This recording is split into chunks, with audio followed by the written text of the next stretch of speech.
ಎಲ್ರಿಗೂ ನಮಸ್ಕಾರ. ಕಿವಿ ನೋವು ಮತ್ತು ಕಿವಿ ಸೋರುವಿಕೆ ಮತ್ತು ಕಿವಿಯಲ್ಲಿ ಶಬ್ದವಿದ್ದಾಗ, ಕಿವಿ ನೋವು, ಕಿವಿ ಸೋರಿಕೆ ಮತ್ತು ಕಿವಿಯಲ್ಲಿ ಶಬ್ದವಿದ್ದಾಗ ಉಳ್ಳಾಗಡ್ಡಿಯ ರಸ ಅರ್ಧ ಚಮಚ, ಉಳ್ಳಾಗಡ್ಡಿಯ ರಸ ಅರ್ಧ ಚಮಚವನ್ನು ಸ್ವಲ್ಪ ಬಿಸಿ ಮಾಡಿದ ನಂತರ ಸ್ವಲ್ಪ ಶುದ್ಧವಾದ ಜೇನುತುಪ್ಪ ಸ್ವಲ್ಪ ಆ ರಸದಲ್ಲಿ ಹಾಕಿದ ನಂತರ ಕಿವಿಯಲ್ಲಿ ಹಾಕಿದ ನಂತರ 5 ರಿಂದ 10 ನಿಮಿಷ ಮಲ್ಕೊಳ್ಳಿ.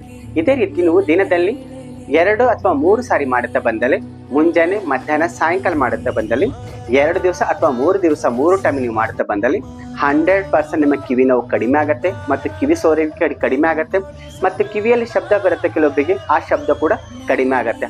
100% ನಿಮ್ಮ ಕಿವಿ ನೋವು ಕಡಿಮೆ ಆಗುತ್ತೆ ಮತ್ತು ಕಿವಿ ಸೋರಿಕೆ ಕಡಿಮೆ ಆಗುತ್ತೆ ಮತ್ತು ನಿಮ್ಮ ಕಿವಿಯಲ್ಲಿ ಶಬ್ದ ಕೂಡ ಕಡಿಮೆ ಆಗುತ್ತೆ. ಈ ಮಾಹಿತಿ ನಿಮ್ಗೆ ಇಷ್ಟವಾದಲ್ಲಿ ಇದೇ ರೀತಿ ಮತ್ತಷ್ಟು ಹೆಲ್ಪ್ ವಿಡಿಯೋಗಳಿಗಾಗಿ ಲೈಕ್ ಮಾಡಿ, ಶೇರ್ ಮಾಡಿ, ಕಮೆಂಟ್ ಮಾಡಿ. ಧನ್ಯವಾದಗಳು.